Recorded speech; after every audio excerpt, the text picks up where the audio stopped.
क्या आपने कभी सोचा है कि जो सेविंग अकाउंट आपको सेफ और फायदेमंद बताया जाता है, वही अकाउंट असल में बैंक को अमीर और आपको गरीब बना सकता है। जी हाँ, हर महीने सैलरी आने के बाद जो पैसा आप बैंक में छोड़ देते हैं वो बैंक के लिए एक कमाई का साधन बन जाता है, लेकिन आपके लिए बस एक डिजिटल नंबर होता है। आज हम इसी का पर्दाफाश करेंगे, सेविंग अकाउंट का वो सच जो शायद आपको आज तक किसी ने नहीं बताया। सेविंग अकाउंट का मतलब है बैंक में पैसा जमा करना ताकि वो सुरक्षित रहे और उस पर थोड़ा ब्याज मिले। साधारण तौर पर ज्यादातर बैंक आपको 3 से 4% सालाना ब्याज देती है। अब सोचिए, अगर आपने 1 लाख रुपए जमा किए तो साल भर बाद आपके पास होंगे सिर्फ 1,04%, जो कि 4% ब्याज के हिसाब से बनता है। लेकिन क्या आप जानते हैं कि उसी पैसे को बैंक किसी को पर्सनल लोन या क्रेडिट कार्ड पर 12% से 36% तक ब्याज पर उधार देता है। यानी जो पैसा आपका है उसी से बैंक 3 गुना से लेकर के 10 गुना तक कमाई कर रहा है और आपको मिल रही है सिर्फ बचत की खुशी। अब बात करते हैं उन बातों की जो बैंक आपको टर्म एंड कंडीशन के बीच छुपाकर बता देते हैं। पहला है मिनिमम बैलेंस पेनल्टी।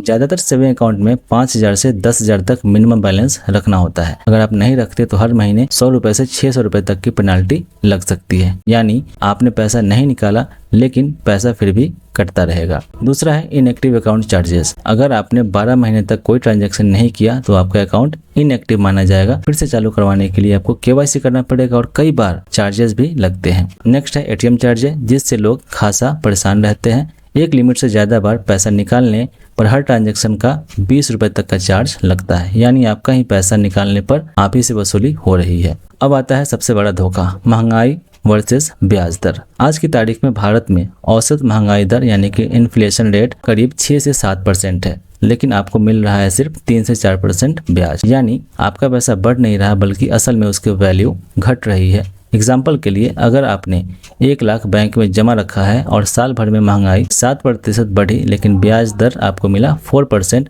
तो आपकी रियल वैल्यू हुई 97,000। पैसा दिखने में बढ़ रहा है लेकिन असल में घट रहा है। अब आप सोच रहे होंगे, अगर ये इतना घाटे का सौदा है तो फिर लोग सेविंग अकाउंट क्यों रखते हैं? सबसे पहला होता है लैक ऑफ अवेयरनेस। लोगों को लगता है बैंक में पैसा रखने से वह सेफ है और ब्याज मिल रहा है तो बढ़ रहा है, जबकि सच्चाई उल्टी है। सेफ तो है लेकिन बढ़ नहीं रहा। दूसरा है easy access. ATM, UPI, online banking जैसी सुविधाएं हमें कन्वीनियंस देती है और इसी वजह से हम सेविंग अकाउंट्स को जरूरत मान लेते हैं, न कि समझदारी से निवेश करने की जगह। तीसरा है इमोशनली अटैच्ड। कई बार लोग अपने सेविंग अकाउंट को छोड़ना नहीं चाहते क्योंकि वहीं से उनकी सैलरी आती है और वो उसी पर निर्भर रहते हैं। अब सवाल ये नहीं है कि सेविंग अकाउंट रखना सही है या गलत, सवाल है कि क्या सिर्फ सेविंग अकाउंट ही काफी है? इसका उत्तर है नहीं। आपको समझदारी से काम लेना होगा। बैंक में जरूरत जितना पैसा रखे और बाकी पैसा वहां लगाए जहां आपको इन्फ्लेशन से ज्यादा रिटर्न मिले, जैसे कि पीपीएफ, एफडी, म्यूचुअल फंड या फिर एसआईपी। लेकिन इनके बारे में भी सब कुछ जानना जरूरी है और इसी के लिए अगले वीडियो में हम बात करेंगे आरडी वर्सेस एफडी, कौन है असली सेफ और प्रॉफिटेबल, क्या दोनों में भी कोई हिडन चाल है? जानने के लिए जुड़े रहिए इस चैनल के साथ। वीडियो अच्छा लगा तो लाइक, कमेंट और सब्सक्राइब जरूर करें, क्योंकि अगली बार बात करेंगे आपके पैसों की अगली चाल की।